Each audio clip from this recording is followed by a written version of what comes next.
back with the next chapter of The Princess and the Goblin by George MacDonald. But before we get to today's chapter, I wanted to see about the thinking activity from yesterday.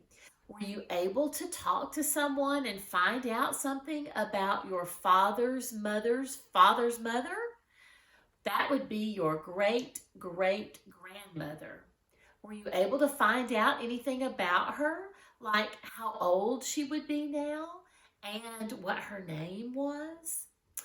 Well, I talked to my father about my father's mother, and we did some thinking together, and we figured out that my great great grandmother actually would still have been in Sweden.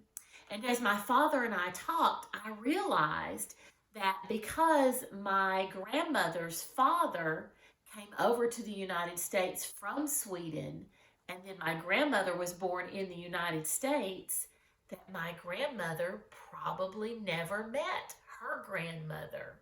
And that was an interesting thought to think about. So I hope you were able to ask someone to try to help you to figure out about your great great grandmother.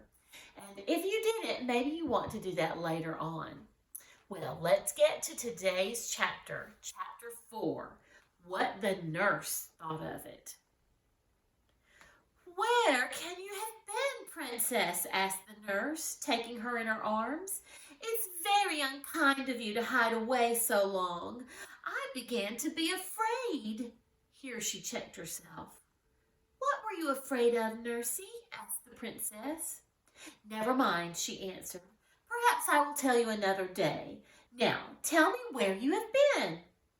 I've been a long way to see my very great, huge old grandmother, said the princess. What do you mean by that? Asked the nurse, who thought she was making fun. I mean that I've been a very long way up and up to see my great great grandmother.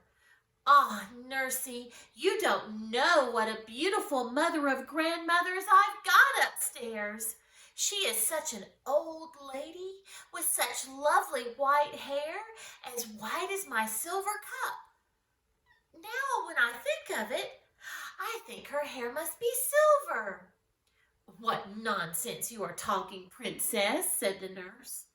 I'm not talking nonsense, returned Irene, rather offended. I will tell you all about her.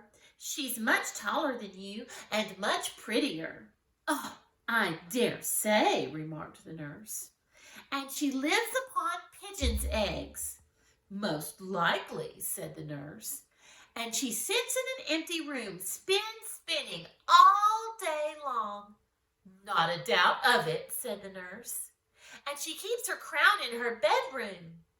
Of course, quite the proper place to keep her crown in, if she wears it in bed. I bet she even wears it in bed. She didn't say that. I don't think she does. That wouldn't be comfortable, would it? I don't think my papa wears his crown for a nightcap. Does he, Nursey? I never asked him. I dare say he does. And she's been there ever since I came here ever so many years ago. Anybody could have told you that, said the nurse, who did not believe a word Irene was saying.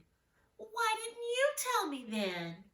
There was no need. You could just make it all up for yourself. You don't believe me then? Exclaimed the princess, astonished and angry as she well might be.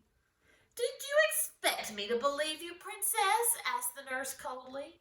I know princesses are in the habit of telling make-believe stories, but you are the first I ever heard of who expected to have them believed, she added, seeing that the child was strangely earnest. The princess burst into tears. Well, I must say, remarked the nurse, now thoroughly vexed at the princess for crying, it is not at all becoming in a princess to tell stories and expect to be believed just because she is a princess. But it is quite true, I tell you. You dreamt it then, child. No, I didn't dream it. I went upstairs and I got lost. And if I hadn't found the beautiful lady, I should never have found my way back. Oh, I dare say. Well, you just come up with me and see if I'm not telling the truth. Indeed, I have other work to do. It's your dinner time, and I won't hear any more nonsense. The princess wiped her eyes, and her face grew so hot that her tears were soon quite dry. She sat down to her dinner, but ate next to nothing. Not to be believed does not at all agree with princesses, for a real princess cannot tell a lie. So all the afternoon she did not speak a word. Only when the nurse spoke to her, she answered her, for a real princess is never rude, even when she is offended. Of course, the nurse was not comfortable in her mind, not that she suspected the least truth in Irene's story, but that she loved Irene so dearly and was vexed with herself for having been cross to her. She thought her crossness was the cause of the princess's unhappiness, and had no idea that she was really and deeply hurt at not being believed. But as it became more and more plain during the evening in her every motion and look, that although she tried to amuse herself with her toys, the princess's heart was too vexed and too troubled to enjoy them. So her nurse's discomfort grew and grew. When bedtime came, the nurse dressed her for bed and laid her down. But the child, instead of holding up her little cheek to be kissed, turned away from her and lay still. Then Nursie's heart gave way altogether, and she began to cry. At the sound of her first sob, the princess turned again and held her face to get a kiss as usual. But the nurse had her handkerchief to her eyes and did not see the movement. "Nursie," said the princess, "why won't you believe me?" "Because I can't believe you," said the nurse, getting angry again. "Ah, then you can't help it," said Irene, "and I will not be vexed with you any more. I will give you a kiss now and go to sleep." "You little angel," cried the nurse, and caught her out of bed and walked around the room with her in her arms, kissing and hugging her. "You will let me take you to see my dear old great big grandmother, won't you?" said the princess as she laid her down again. "And you won't say I'm ugly anymore, will you, princess?" "Nursie, I never said you were ugly. What can you mean?" "Well, if you didn't say it, you meant it." "Indeed, I never did." "You said I wasn't so pretty as my beautiful grandmother." "Yes, I did say that, and I say it again, for it's quite true." "Then I do think you are unkind," said the nurse, and put her handkerchief to her eyes again. "Nursie, dear, everybody can't be as beautiful as every other body, you know. You are very nice looking, but if you had been as beautiful as my grandmother—" "Bother your grandmother," said the nurse. "Nurse, that's very rude. You are not fit to be spoken to until you can behave better." The princess turned away once more again, and again the nurse was ashamed of herself. "I'm sure I beg your pardon," she said, though still in an offended tone. But the princess let the tone pass and heeded only the words. "You won't say it again, I am sure," she answered, once more turning toward her nurse. "I was only going to say that if you had been as good-looking as my great-grandmother, it would be twice as nice-looking as you are, and if you had been, some king or other would have married you, and then what would have become of me?" "You are an angel," repeated the nurse, again embracing her. "Now," insisted Irene, "you will come and see my grandmother, won't you?" "I will go with you anywhere you like, my cherub," she said, and in 2 minutes the weary little princess was fast asleep. There was an interesting word that George MacDonald used in this chapter. It was the word vexed. Do you think you can tell from the way it was used in the chapter what the word vexed means? It means to be angry. The princess was very angry and upset that Nursey didn't believe her about her great-great-grandmother.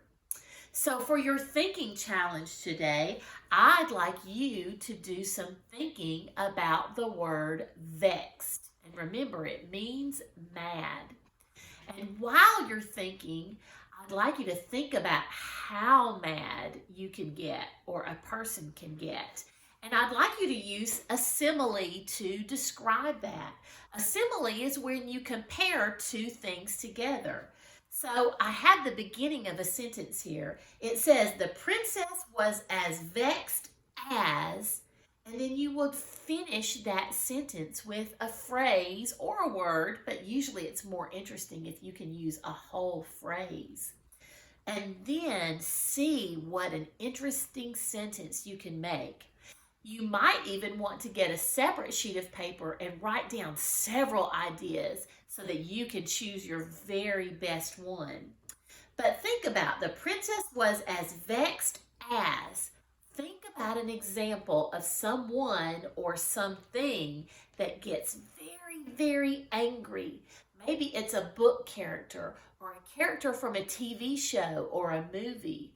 Or maybe it's someone in your family who has a bad temper, and maybe there's a certain situation that makes that person really, really angry. And you could use that as your phrase. So I'd like you to write that sentence out in your booklet. The princess was as vexed as, and then fill in that blank with whatever phrase you want to put. And then do an illustration at the bottom of your page to go with it, to show the action of your sentence.